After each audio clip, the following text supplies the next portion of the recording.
सबसे पहले मैं अपने मेहमानों का इस्तकबाल करता हूं और मैं चाहता हूं कि इस्तकबाल करने में आज तमाम बच्चे भी तालियों के साथ इनका इस्तकबाल करें। हमारी दूसरी जो मेहमान हैं डॉक्टर हलीमा सादिया साहबा हैं। आपने जामिया से बीए किया है, फिर अंग्रेजी में पीएचडी किया है, हमदर्द यूनिवर्सिटी में आपने टीचिंग किया है। उसके एक डिपार्टमेंट बच्चों का था, उसकी प्रिंसिपल रही हैं। डीपीएस यूएई यूनाइटेड अरब इमारात में जो था उसकी प्रिंसिपल रही हैं। मालदीव्स में एक स्कूल था, उसकी प्रिंसिपल रही हैं। और इंडोनेशिया में इंटरनेशनल लेक्चर्स या स्पीचेस देती रहती हैं और मोटिवेट करती रहती हैं। इस वक्त दुबई में बिजनेस के लिए लोगों को जो है कन्विंस कर रही हैं, उनकी हिम्मत बढ़ा रही हैं। फॉर्मल बात शुरू करने से पहले मैं ये चाहूँगा शायद कि मैं इस मर्तबा मैं वो प्रिविलेज नहीं लूँ, मगर मैं आप लोगों में से किसी को ये प्रिविलेज देना चाहता हूँ कि वो आए और ये बताए कि यहाँ 6 दिन क्या क्या हुआ है। कोई भी अपने आप को वॉलंटियर करे और आकर यहाँ बताए। बेसिकली हम लोग ने इस 6 दिन में एंकरिंग किस तरह की जाती है, एंकरिंग में पोस्चर हमारा कैसा होना चाहिए, मॉड्यूलेशन क्या किस तरह होना चाहिए, वो सीखा। फिर नेक्स्ट डे हमने ये सीखा कि स्क्रिप्ट राइटिंग किस तरह होनी चाहिए, कि मतलब स्क्रिप्ट किस तरह लिखनी है हमें।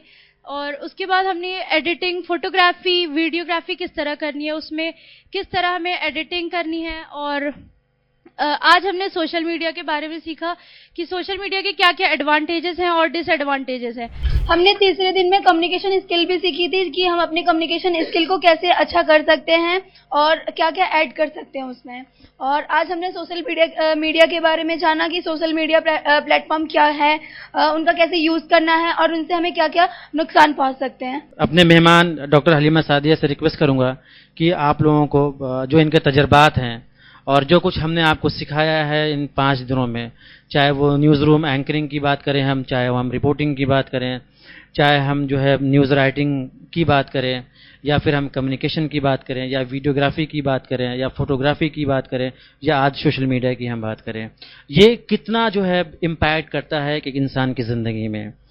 आप को जो खिताब करने जा रही हैं, इन्होंने टीवी चैनल्स पे न जाने कितने शोज़ किए हैं, आप जैसे न जाने कितने नौजवानों को पढ़ाया है, उन्हें कामयाब बनाया है।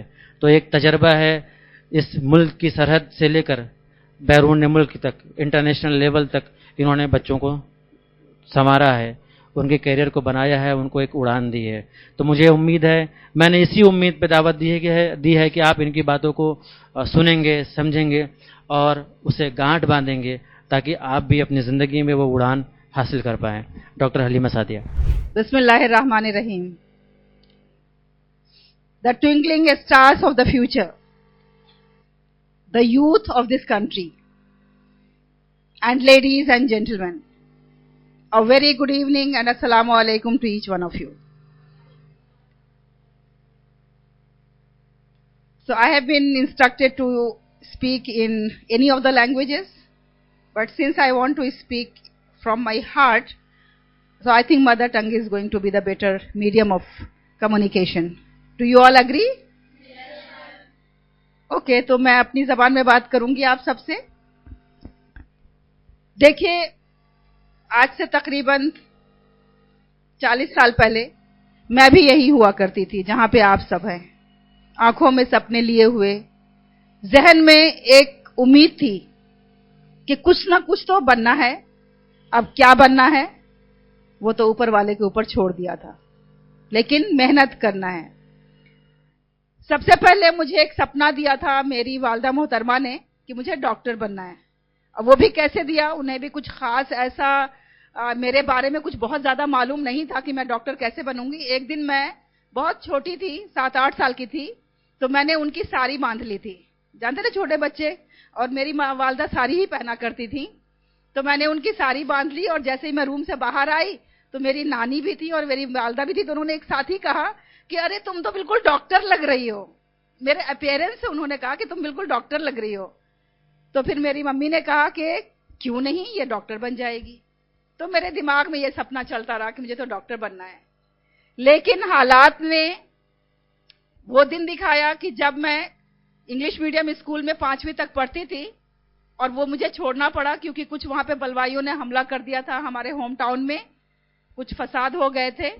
तो मेरे वालिद साहब ने मुझे फिर वहां से निकाल के, मतलब उस जगह को छोड़ के एक मदरसे में डाल दिया। तो अब आप सोच सकते हैं कि जब आप मदरसे में तालीम हासिल कर रहे हैं तो आप डॉक्टर तो नहीं बन सकते ना, क्योंकि आप तो वहां आर्ट्स की पढ़ाई कर रहे हैं।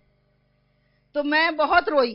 मैंने अपने वालिद साहब से यही कहा कि मैं तो डॉक्टर बनना चाहती थी और आपने मुझे यहां डाल दिया है। तो मेरे वालिद साहब ने कहा कि क्यों डॉक्टर बनना चाहती हो? मैंने कहा मेरी सब सहेलियां कहती थी कि मैं इंजीनियर बनूंगी तो बिल्डिंग्स बनाऊंगी, डॉक्टर बनूंगी तो लोगों का इलाज करूंगी, ऑफिसर बनूंगी तो मैं मेरे पास बहुत पावर होगा। तो मेरे वालिद साहब ने कहा कि वो तो एक एक शोबे की बात कर रहे हैं, एक एक सेक्शन की बात कर रहे हैं। कोई बिल्डिंग बनाएगा सिर्फ बिल्डिंग बनाता रहेगा, कोई इंसानों को ठीक करेगा तो उसके जिस्म को ठीक करता रहेगा जो डॉक्टर होगा, जो ऑफिसर होगा वो सिर्फ ऑफिस के जो काम होते हैं उसमें लोगों की मदद करेगा। तुम क्यों नहीं उनको ये कहती हो कि तुम वो पेशा इख्तियार करोगी जो हर एक की जिंदगी को टच करेगा और वो करता ही रहेगा, हर एक को इन्फ्लुएंस करता ही रहेगा। तो मैंने कहा कि वो क्या है? तो उन्होंने बताया कि तुम एक टीचर बनोगी, और टीचर वो पेशा होता है जिससे दुनिया का कोई इंसान ऐसा नहीं जो ये क्लेम करे कि उसने जिंदगी में कभी किसी टीचर से इस्तेफादा नहीं किया है। और उस दिन मुझे ये पता चला कि अगर आप टीचर हैं तो आप दुनिया के सबसे ज्यादा रिस्पॉन्सिबल पर्सन हैं, अगर आप अपनी जिम्मेदारी को समझें। तो बहरहाल 1993 में मैंने अपनी टीचिंग के सफर का आगाज किया। पहले 19 साल तक हमदर्द में रही, 14 साल एज ए टीचर, 5 साल एज ए प्रिंसिपल, और फिर उसके बाद दुबई का मेरा सफर शुरू हुआ जहां मैं 2 स्कूलों में एज ए प्रिंसिपल रही, और उसके बाद फिर मालदीव्स का सफर हुआ जहां मैं वहां पे एज ए प्रिंसिपल रही। और 2023 में जब मैंने 30 इयर्स पूरे किए अपनी जॉब के, तो फिर मुझे यह एहसास हुआ कि मेरा इन्फ्लुएंस तो बहुत कम है, सिर्फ एक स्कूल तक महदूद होता है जहां मैं जाती हूं वहां तक। जो मैक्सिमम नंबर ऑफ चिल्ड्रन थे हमारे स्कूल में 6500 IAS में थे वो मैक्सिमम, और जो लोएस्ट थे वो 1000 हमदर्द स्कूल में था, यहाँ जो प्राइमरी सेक्शन था। तो मैंने कहा मेरा इन्फ्लुएंस तो 1000 फैमिली से लेके 6500 फैमिलीज तक ही है, तो मैं अपने इन्फ्लुएंस को कैसे बढ़ाऊं? इसका एक ही तरीकाकार था कि हम अपने इन्फ्लुएंस को किसके जरिए बढ़ा सकते हैं? मीडिया के जरिए बढ़ा सकते हैं। और जब आप कहीं पे जॉब में होते हैं तो आपके हाथ बंधे होते हैं, आपको बहुत ही लिमिटेड इख्तियार दिया जाता है कि आप अपनी मर्जी से चीजों को कर सकें। तो फिर मैंने अपनी जॉब से रिजाइन किया 2023 में, और मैंने फिर एंटरप्रेन्योरशिप की राह ली 30 इयर्स जॉब करने के बाद, जो कि आप सबके पास मौका अभी इस वक्त है, जब आप यंग एज में हैं, एनर्जेटिक हैं, जब आपके पास रिसोर्सेज हैं, जब आपके पास इरशाद साहब जैसे गाइड हैं। तो मैंने 2023 में ये सफर शुरू किया, और अल्हम्दुलिल्लाह इस दौरान मुझे ऐसा लगा कि मैं वो जिंदगी जी रही हूं जो मैं जीना चाहती थी। तो मैं आप लोगों को मुबारकबाद देती हूं कि आप एक ऐसे प्रोफेशन से वाबस्ता होने जा रहे हैं जिसका इन्फ्लुएंस बहुत ज्यादा है, यानी आप लोगों की जिंदगियों को बराह रास्त बदल सकते हैं। आप लोगों की जो सोच है उसके ऊपर बराह रास्त असर डाल सकते हैं। तो ये एक प्रोफेशन, पहले जो लोग समझते थे कि टीचिंग ऐसा प्रोफेशन है जो हर एक को टच करता है, मैं ये समझती हूं कि आज के डिजिटल मीडिया के दौर में आपका जो प्रोफेशन है ये ऐसा है जिससे कोई भी परे नहीं रह सकता। आप किसी भी इंसान से पूछिए, वो कम से कम रील और शॉर्ट्स तो देखता ही होगा, चाहे कुछ और करे या नहीं करे। तो मैं यहाँ पे अपनी बात खत्म करूंगी सिर्फ 5 अल्फाज का तोहफा आपको दे करके, क्योंकि मुझे मालूम है कि मैं आपको और बहुत कुछ नहीं दे सकती हूं सिवाय चंद अल्फाज के, और वही अल्फाज मेरे पास मेरा सरमाया है, जिनमें से 5 मैं आज आपको हैंड ओवर करूंगी। और वो सबके सब 5 जो अल्फाज हैं वो शुरू होते हैं एच से, एच, लेटर एच। क्या आप बता सकते हैं कि मैंने लेटर एच ही क्यों चुना है? और भी मैं किसी लेटर से वो 5 अल्फाज ले सकती थी। Yes, what's your name? Yes, Anam के लिए जोरदार तालियां बजाइए, बहुत अच्छा जवाब दिया इन्होंने। कि सबसे पहले हमें अपने नाम से, अपने आप से, अपनी पर्सनालिटी से, अपने स्ट्रेंथ एंड वीकनेसेस से मोहब्बत होनी चाहिए।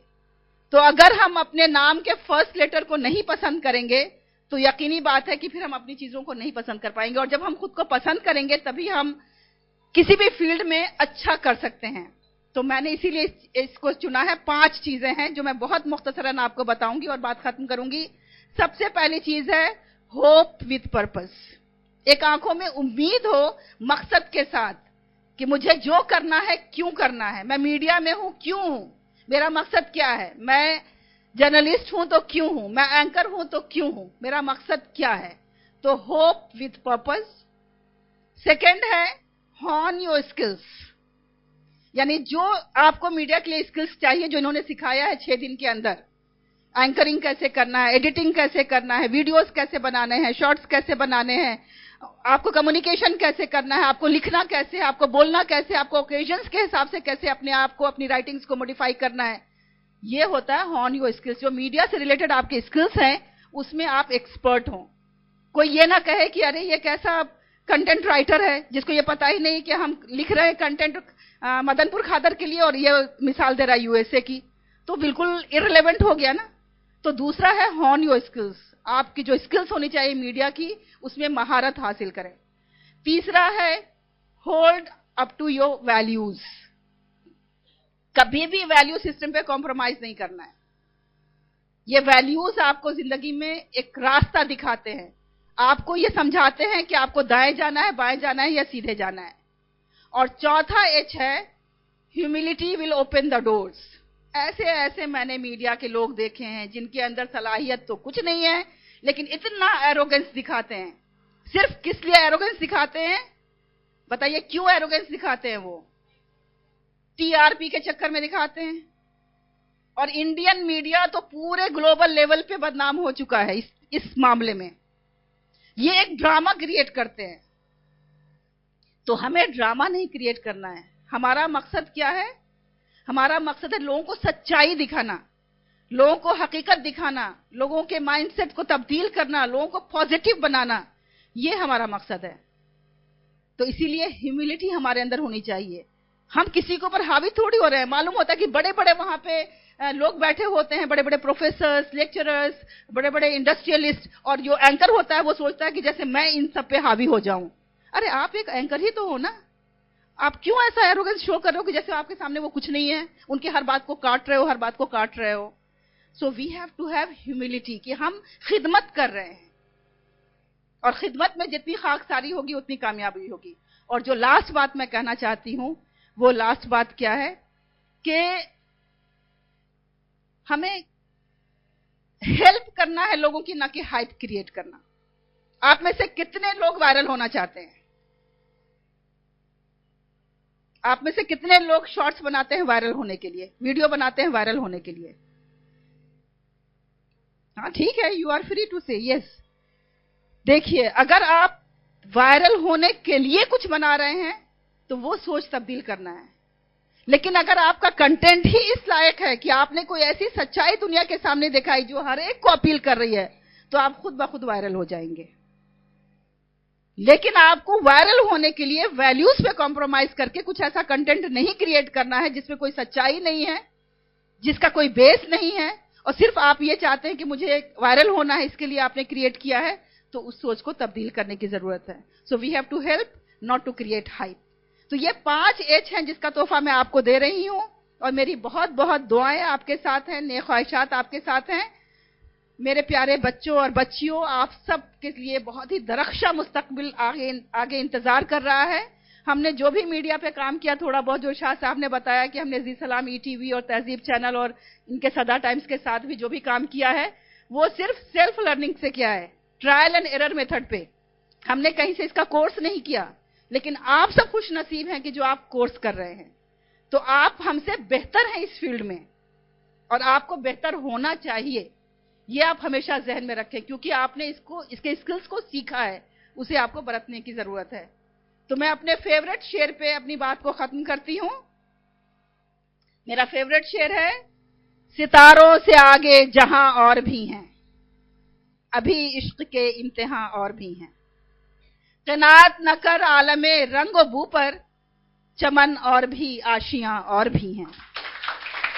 अगर लुट गया एक नशेमंद तो क्या गम, अगर लुट गया एक नशेमन तो क्या गम, मकामाते आहो फुगा और भी हैं, गए दिन के तन्हा था मैं अंजुमन में, यहाँ अब मेरे राजदा और भी हैं। बहुत बहुत शुक्रिया।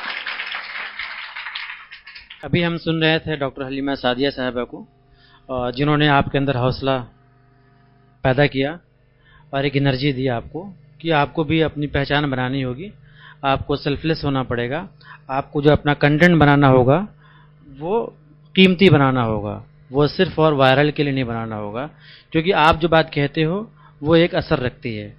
तो आप अपने वजूद को असर रखने वाला बनाइए, न कि बेअसर वाला बनाइए।